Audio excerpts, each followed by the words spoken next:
conclusions. Now on to the next story. Story 2. AITA for ignoring my injured mom after she cut me out of her will? I, 50F, am the eldest of divorced parents. My father is happily remarried with more kids, but my mother stayed single and relies on me and my younger brother, 45, to come help her out in her retirement village regularly. It's a flight and a rental car to get to her, so it's kind of a pain. What makes it worse is that my younger brother, who is single with no kids, will never go down when she needs something, only when it aligns with his schedule. So he'll go down during his summer vacation and then help with things like moving furniture or taking her car in to be serviced. However, if it's an emergency of any kind, it's all on me. I'm married with kids in school and a decent career and a side gig, but all hell breaks loose if I don't go. Passive-aggressive texts, relatives pestering, etc. When I ask if anyone else could step in, the answer is always, but you're the one she wants. How big a deal can this be? This woman is the most accident and illness-prone human you'll meet. And it's all for real. In the last few years, it's been a head-on car collision, cancer twice, another car accident, T-boned, and pneumonia. She wasn't like this growing up, just since retiring. So even staying the least amount of days, to the point of having to go back once when the caregiver I found flaked. I've burned through PTO, cashed in savings, left the kids to have milestones without me. And usually when I'm with her, she talks on and on about my golden brother. See how he hung that new picture when he was here? He's so handy. Annoying as hell, but I've had a lifetime to get used to it. Some months ago, I found out by accident that except for some small amounts for my kids, she's leaving everything to my brother. It will be a decent amount, $250,000. I was so perplexed and admittedly hurt. She refused to talk to me about it, hung up on me and ignored texts, so I was stuck trying to figure out what I did to make her decide to do this. Eventually, one of her siblings told me that it was to ensure my brother can retire comfortably. He's always worked low-wage jobs. However, he has few expenses because he lives completely free with a wealthy relative who has a large home that he will also be inheriting. Recently, she had another accident and called me to help. I got the call from the hospital and then her rehab center because even though my brother is her medical POA, I'm always the name and number she gives out. When I didn't say I'd be coming, she sent texts complaining of how hard it is to not be able to drive or do many things and push for my travel plans. My love for her and care for her was never based on money. She's my mom, but I ended up telling her I couldn't come down. I couldn't bring myself to do it. I know she's in pain and struggling. I know that her siblings and friends are too old and too far to be much help. But in a moment of spite, I told her to get my brother to do it, and of course she defended him and added that he couldn't, as a guy, help with some things. My spouse says I'm in the right, that I've prioritized her needs all my life, and even if it's because of the will, it was past time for me to stop doing everything. But others, especially family, can't understand why I haven't gone down yet, and I end up feeling so disappointed in myself. Mom sends me, woe is me texts about how she will manage without me even though everything's a struggle. The injuries are legitimately difficult. Now she's sending texts about how she understands I'm too busy, and she'll call the youngest of her siblings, 67F, if she has to. Now on to the next story. Story 3. AITA for slapping a woman that was protecting my baby. I, 31M, Tim, and my wife 29F, Ashley, welcome our healthy baby boy, Ned, into the world 6 months ago. Her brother, Mike, is a 24M with special needs. He has had many medical issues since birth and is different than most people. However, he is the kindest and most fun person to be around, especially when he is talking about sports. When Ned was born, Mike was very hesitant in holding him, but was very curious about him. This last month, Mike actually wanted to hold Ned. My wife and I were thrilled. We do have rules in place for him holding Ned, but Mike likes the rules. Mike needs to be sitting down and my wife, Mike's parents, or I need to be around. This is mainly in case Ned gets fussy, we can take him from Mike, so he doesn't get overwhelmed. A week ago, Ashley's cousin Don's daughter Lily graduated high school and was throwing a party with her best friend Anna. We know both of the girls and wanted to go celebrate with them. Mike wanted to come, but his parents didn't, which was totally fine, and we brought him. Ashley was on an outdoor patio couch talking with Don while I had Ned. I was talking to a coworker that happened to be a friend of Anna's family. Mike came up and asked to hold Ned, which we went over to Ashley and he sat down. I gave Ned to Mike and asked Ashley if she needed a water since I was going to grab a beer from our cooler. I went to get the drink and was talking with my coworker when a woman, Karen, started screeching saying, "He shouldn't be touching that baby." We live in a place heavily influenced by certain religions, and she was saying how someone like Mike shouldn't be holding babies. She was screaming that Mike would drop Ned and hurt him, and how is everyone just ignoring it? Ashley asked the woman to stop yelling and stood up standing in the view of the Karen for Mike. She was telling Mike he was fun, but the woman kept screaming that he was going to hurt Ned. This got Mike flustered, in turn made Ned start to cry. Ashley took Ned from Mike, who instantly was covering his ears. I started heading towards them when Ashley was asking the woman to stop and leave them alone. Karen responded with, "How could a mother let an abomination from God hold onto an innocent baby? He's going to hurt the baby now and in the future." As she is yelling, she was getting closer to my wife and pointing at Mike over and over. Before I reached her, my wife turned and slapped the woman across the face. Karen stopped yelling for a moment, and I came up and took Ned from Ashley. Some man came over and grabbed the Karen who was freaking out that Ashley had hit her. Ashley told Karen if she keeps yelling that she would give her a black eye to go with the handprint on her face. Don was able to help get the Karen away from us. Ashley had to lift Mike off of the couch and guide him to the car so we could leave. I grabbed Ned's stuff and went to the car where Mike was crying and apologizing for hurting Ned. Ashley was crying and telling him he did nothing wrong. I drove to my in-laws and told them everything. Mike was able to get into a therapist the next day and has been going every day. In the middle of the week, my wife went to talk with Lily, and Anna happened to be there as well. Ashley felt bad that their party got ruined, and Anna was apologizing that her aunt did that. Ashley had gotten the girls' massage certificates to apologize and help them celebrate going into college. Anna tried not to take it, but my wife insisted. It wasn't Anna's fault that the adult Karen acted the way she did. Currently, Mike is still going to therapy, but the therapist said an event like this can take some time. He will come around Ned and is happy to see him, but won't ask to hold him. If you ask Mike to hold Ned, he will quickly say no and leave the room. Taking some commenters' advice, we are going to try just hanging out with Mike on a blanket on the floor with Ned to see if it helps him be more comfortable. Karen has found Ashley on social media and has messaged her along with some friends and family. From what I gathered, she is only telling people she was protecting the baby and my wife hit her for no reason. She has threatened to sue, but as of today hasn't done anything. I work with a lawyer who has put me in touch with one that is willing to represent my wife if it ever comes to that. Fingers crossed that Mike will be comfortable to soon hold his nephew. We will also try to update if things change. My wife vented to one of her friends and her mommy, and me class that ended up telling everyone what happened. All of the moms say my wife went too far when striking the woman. That has made my wife wonder if her protective instincts were too much. She was worried for her child and brother's safety and didn't want to give Karen the chance to get physical. I hope this makes more sense for people, and thank you for all the loving comments so far. Now on to the next story. Story 4. AITA for leaving my sister's wedding early after her maid of honor humiliated me in her speech. I, 27F, was a bridesmaid at my older sister's wedding last week.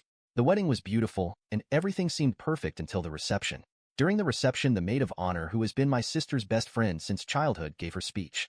It was emotional and all, but then she made a joke about how I was the family screw-up who finally managed to do something right by not messing up my bridesmaid duties.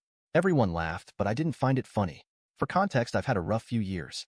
I struggled with my mental health and dropped out of college for a while. I've since gotten my life back on track, but it's still a sensitive topic for me. Hearing that joke in front of all our family and friends wasn't funny at all. My sister's best friend and I never really got along, but still I never expected something like this from her. Especially the day wasn't about me at all, then why bring me up in the speech? I tried to stay composed, but I felt the tears coming, so I quietly left the reception and went outside to collect myself. My sister followed me out and asked what was wrong. When I told her, she said it was just a joke and she meant nothing bad. I tried to go back inside, but I just couldn't, and I ended up leaving the wedding early. My parents understand why I was upset, but my sister is angry with me. I do feel terrible for leaving, but I also feel like I had the right to feel hurt and humiliated. Edit 1. I said nothing at the moment because I didn't want to cause a scene on my sister's special day. And I can't reason with her right now because she will just ask me if I haven't been taking my meds lately. That's what she does when she's angry with me, so I'm giving her some time to maybe realize how her best friend's joke was out of line. Edit 2. Someone asked me if my sister's best friend and I argued before / did I give her a reason to do this. My sister's best friend and I never went past high.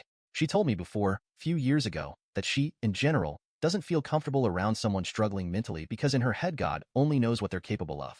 Since she said this / to this day, I just try to avoid her. Update. My dad called to check up on me and see if my sister and I had talked things out. When I told him no, he said it's better if we talk about it now and assured me that I have nothing to apologize for. If my sister thinks she has nothing to apologize for, then the least she can do is make her best friend apologize or fully realize that the joke was out of line. By the way, my brother and I met 4 days ago, and he told me that Bill, my sister's husband, didn't like the way the MOH called me a screw-up in front of everyone, and some of those who laughed voiced later that they did so out of nervousness. On Monday, my sister called me to talk. When I made it to her place, her best friend was on the phone and didn't put it down for a second. My sister started by saying that just a few years ago I would have laughed hard and not taken the joke as an insult. I told her maybe some laughed because they don't know the reason she called me a screw-up. For context, when I was 16 something happened, and that's why I struggled mentally really badly between 16 to 18. When I was 17 I was diagnosed with PTSD and later with depression and anxiety. Since then I don't like it when someone touches my head, especially my hair and the back of my head / neck. My sister knows everything. During our conversation my sister did most of the talking. At some point I felt like my sister had called me just to blame me again without trying to understand my perspective. When I tried to talk, she put her hand on the back of my neck and pulled me toward her with each sentence as if to say, "Do you understand?" Or, "Okay." I hated it and felt irritated. I honestly kept thinking, if I pushes her away, would I be in the wrong? Would they just call me mental and tell family I got physical? I tried to leave, but she insisted that no one was leaving until we sort this out.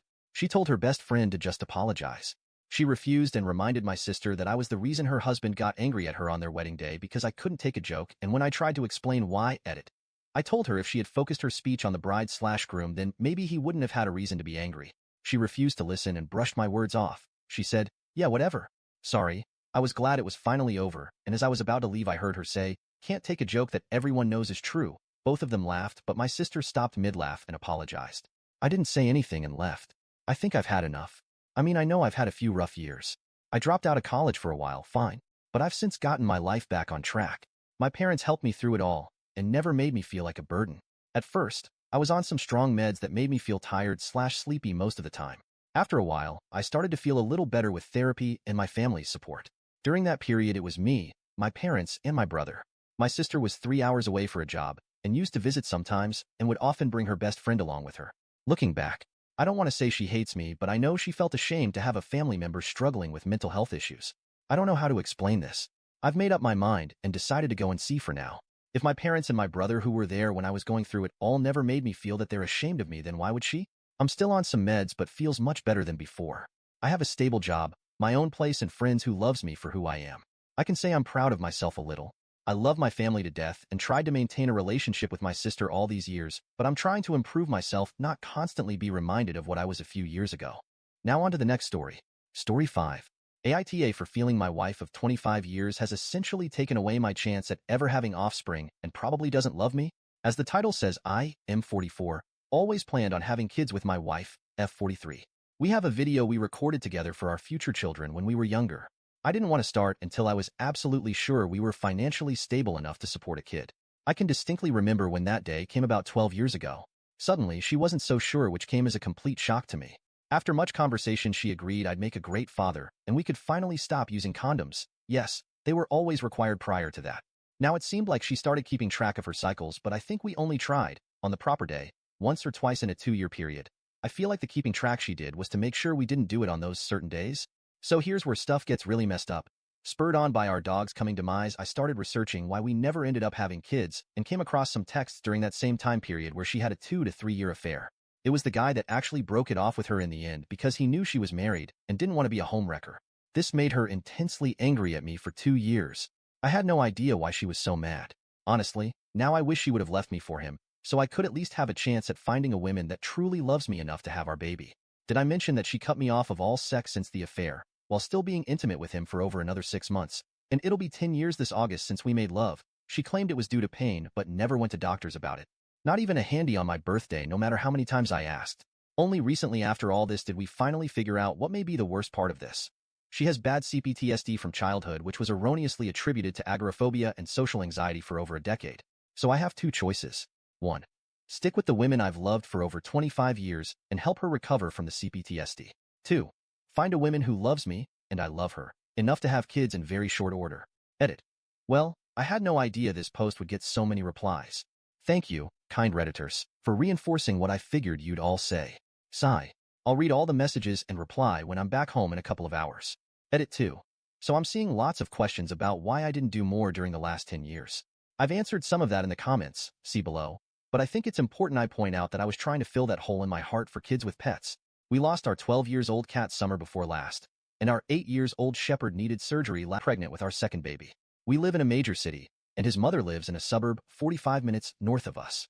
Her doctor works out of a hospital located downtown in our city, and my MIL will often stay over at our place after her appointments instead of driving back to her home, as her appointments usually end right around when rush hour begins.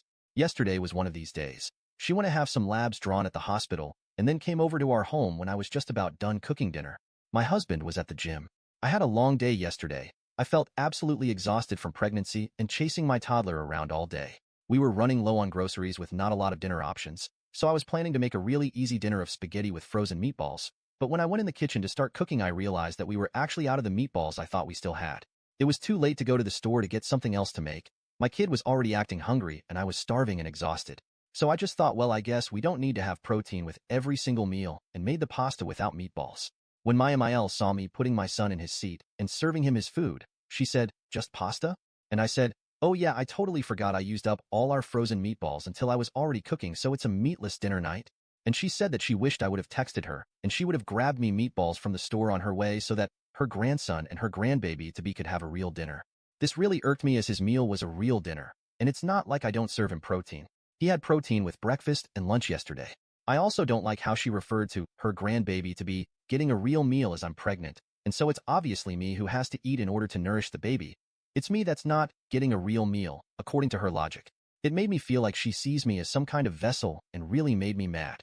I told her that maybe she's uneducated with how much protein humans actually need, and there's nothing wrong with our dinner. She immediately got very upset that I called her uneducated when she's raised 3 boys and she knows what growing boys need to eat, and told me I should try and plan harder next time. This last comment sent me over the edge, and I yelled at her to get out of my house if she's just going to shit all over my mothering abilities, and that she needs to stop using our place as a home base in the city when she has her appointments if she's going to make comments like that. She left in a huff, screaming about how she couldn't believe I was kicking her out over some constructive criticism before she even got to spend time with her grandson. I told her I'm not looking for any type of criticism from her. She called my husband and said I went on a hormone-induced rage, and kicked her out because I couldn't deal with being called out on not serving my son a proper dinner, and said she wants to keep coming over after her appointments. My husband wants both of us to apologize to each other to make peace. But I told him I'm not some elementary schooler who's going to be forced to apologize when I didn't do anything wrong just to make the issue go away. Now he's mad at me too, and I'm wondering if I actually didn't do anything wrong.